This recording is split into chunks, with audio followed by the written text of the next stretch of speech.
نبی پاک کی شہزادی آئی، صحیح بخاری کی حدیث ہے، شہزادی، اور شہزادی وہ جو صرف جنتی نہیں، جنتی عورتوں کی سردار ہے۔ ادھر دیکھنا، بیٹی رہتی ہے نا پردیس میں،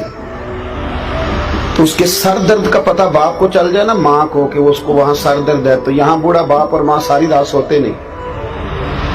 اور اگر بیٹی کی کوئی زخم دیکھ لے، سنو،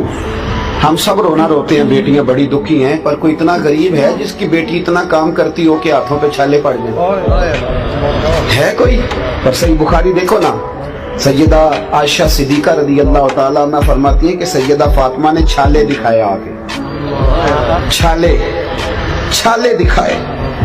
اور آپ فرماتی ہے میں بھی رو پڑی، اور نبی کریم نے نا یوں گردن مبارک جھکائی اور یوں آنسو حضور نے پونچھ کے نا تو دامن میں چھپا لیے، عرض کرنے لگی حضور چکی